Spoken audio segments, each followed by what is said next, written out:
So I always appreciate the opportunity to come and speak a word of Torah too.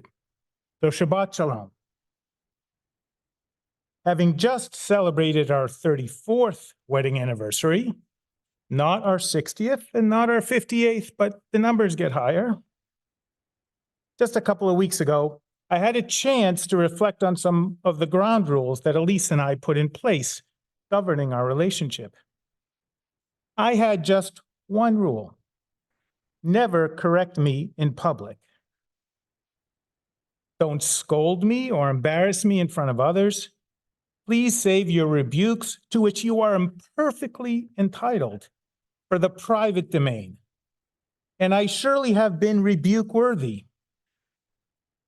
Yet for the most part, she has respected this request and waited to offer me the opportunity to do better the next time. Elise, on the other hand, had 3 rules, violation of which would lead to immediate banishment, the door locks changed, and never a chance for forgiveness. Number 1, no cheating. Number 2, no hitting her. And number 3, no hitting any children that we might have. A reasonable person would find these acceptable, I imagined, so I signed up. While there are vast amounts of lesser violations, some of which I have encroached on, if not outright committed, and I'm not going to tell you which ones got the private rebukes, Elise assured me that they were unlikely to be unforgivable, and there was always a path back, presumably, to her good graces. For the most part, I've stayed out of the doghouse, and here we are 34 years later, very much in love and grateful for our numerous blessings. So this is the context in which I want to ask all of you these simple questions. For what do you need forgiveness? And what are you willing to forgive? Judging by our liturgy, and you know how I think about this, that great repository of Jewish values, doing things which require forgiveness is apparently part of the human condition. 3 times each and every weekday as part of the Amidah, we beat our chests as we seek God's forgiveness. Slach lanu avinu, ichatanu, mechalanu, malkenu, ki fashanu, ki mochel v'soleach ata, baruch ata Adonai, Hanun, our marbel lisloach. Pardon us, our Father, for we have sinned. Forgive us, our King, for we have transgressed. For you forgive and pardon. Blessed are you, Adonai, gracious one, who pardons abundantly. Now this covers everything. When we say chatanu, we are referring to errors made from carelessness, ignorance, or weakness. And we can all relate to this. But when we say fashanu, however, we are referring to a deliberate disregard of our moral or ethical obligations. We meant to do it. When our children were younger, I have one here, and they carelessly broke something or said something hurtful or ate a bunch of candy leading to some unpleasant event, they would understandably say, "I didn't mean to. I didn't know." And I would always say, "I'm really glad you didn't mean to, because had you actually meant to do what you did, I might actually have been even more frustrated." So while the level of forgivability may vary with intentionality, we learn that we are on the hook for all of our actions, whether we meant them or not.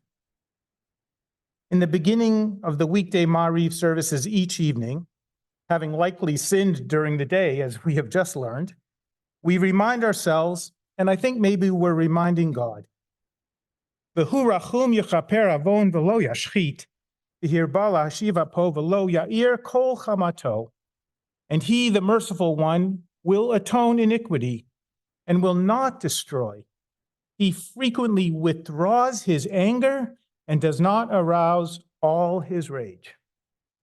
The V'hu rachum line of 13 words from the 78th Psalm evokes, I learned, the 13 attributes of God we appeal to on Yom Kippur and other times during the year. Adonai, Adonai, El Rachum v'Chanun, Erech Apayim v'Rav Chesed v'Emet, Notzer Chesed la'alafim, Nosei Avon v'Afesha v'Chata v'Nakeh. Adonai, Adonai, Almighty, compassionate, and gracious, slow to anger, and abounding in kindness and truth. He preserves kindness for thousands of generations, forgiving iniquity, transgression, and sin. He cleanses the penitent. Forgiveness, it turns out, has to be earned. And offering forgiveness requires intention and mastery over powerful emotions. We count on God to limit his inclination to punish so we can, in essence, reform and reorient ourselves towards our better selves. And what if we aren't forgiven?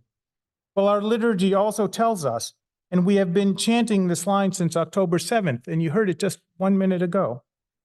Ki avonot tishmor ya Adonai mi ya'amod, ki imcha haslicha lema'an tevarei. If you, God, should preserve iniquities, Master, who could survive?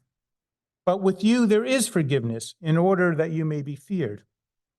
Samson Raphael Hirsch taught that if it were not for the grace of God, any sin a person committed would deprive him of the right to continued existence. However, through the grace of divine forgiveness, God makes it possible for us to atone for past sins through penitence and the decision to act in the future with God-fearing conduct. And so we ask every day, Avinu Malkeinu Shema Kolenu, Hus V'rachem Aleinu. Our Father, our King, hear our voice, spare us, and have compassion upon us. Okay, quick recap, then we're going to do a case study for all you professors. Number one, we mess up every day on purpose and also without intention. Number two, when we make those errors, carelessly or not, we need to explicitly seek forgiveness for those whom we have wronged, whether that's God or other people. Number three, forgiveness requires the one forgiving to master the destructive feelings of anger and revenge, replacing them with compassion, generosity of spirit, and graciousness. And number four, forgiveness relieves a heavy burden on the person who did something wrong and cares enough to make amends. And in case I have not made the connection clear, please let me make it obvious. What we ask God to do for us, we must demand of ourselves. As God forgives, restraining the inclination to punish while being empathetic, loving, and caring, so must we in our human relationships. God is our role model. So let's see if we can apply these principles to a case study. There was once a man with multiple wives. He had 12 sons and a daughter. Just marrying the wives was an ordeal, but one of the wives was clearly his favorite. With this favored wife, the man had 2 of his 12 sons. Unsurprisingly, these sons were also the man's favorites. The older of the 2 faves was given a beautifully ornamented coat of many colors. Naturally, the other brothers were jealous, but they coped until they were told of 2 dreams depicting the favored son's supremacy over the family. As you might suspect, this didn't go over too well. One day, the father sent his most favored son to the fields to find the rest of the family. The brothers plotted to kill him, but the oldest brother convinced them just to merely throw him in a pit, hoping to rescue him later. However, the other brothers took the beautiful coat and sold the favorite brother to some merchants who in turn sold him to a high-ranking official in Egypt. There, the young man excelled in responsibility until his boss's wife tried to seduce him, and he spurned her.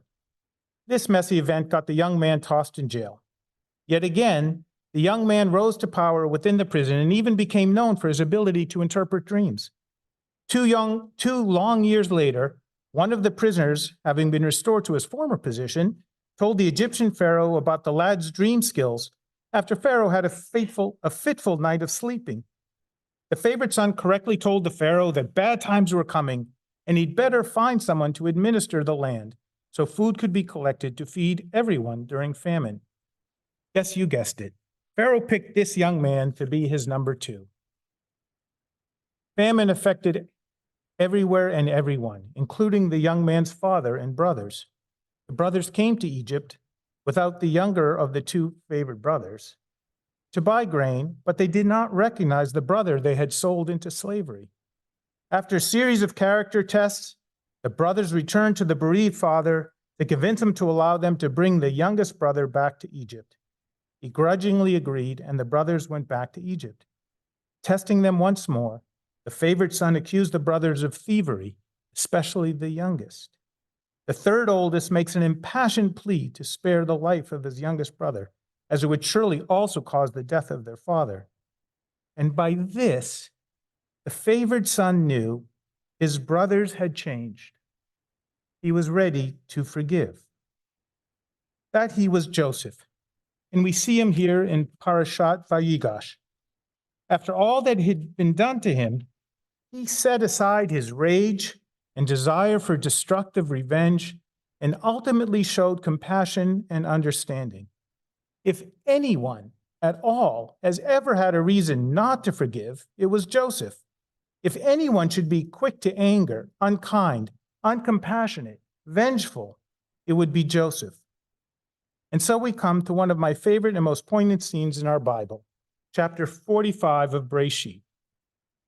Joseph could no longer control himself before all of his attendants, and he cried out, "Have everyone withdraw from me." So there was no one else about when Joseph made himself known to his brothers. His sobs were so loud that the Egyptians could hear, and so the news reached Pharaoh's palace. I wish Jeremiah Kissel was here for this, but unfortunately not. Vayomer Yosef el Achav, and Joseph said to his brothers, Ani Yosef, I am Joseph. Ha'od Avichai, is my father still well? Is he still alive? But his brothers could not answer him. They were so dumbfounded because of him. Vayomer Yosef el Achav. Then Joseph said to his brothers, Geshu na Eli, come forward to me. Come closer. And when they came forward, he said, Ani Yosef achichem, asher mechartem oti mitzrayma. I am your brother Joseph, whom you sold whom you sold into Egypt. Now do not be distressed or reproach yourself because you sold me here. It was to save life that God sent me ahead of you. Joseph forgave. For what do you need forgiveness? What are you willing to forgive? With the new maturity born of his years in Egypt, Joseph forgave his brothers. How could this be possible? Why would he? By what merit should the brothers be forgiven? This was a flawed family. Maybe there was a bit more intrigue in that than in most families, but in essence, they were most human. Why was forgiveness possible? Well, let's return to our principles. The brothers, through word and action, acknowledged their wrongdoings and sought forgiveness. Joseph refused to be vengeful, allowing compassion and grace to be stronger than rage and anger. Through their confession and Joseph's goodwill, a great burden was lifted from the brothers, allowing them to retrieve Jacob and reunite the whole family. Forgiveness led to healing. This is the process detailed in our prayer, which began my remarks today. It's an eternal process due to our very humanity. None of us is perfect, and so we daily aspire to improvement. And by asking for forgiveness, we urgently remind ourselves to also forgive. May we all have the strength and desire to seek forgiveness and improvement, as challenging as that can be, and as importantly, to control our inclination to withhold our forgiveness when we are given the opportunity to forgive. Shabbat Shalom.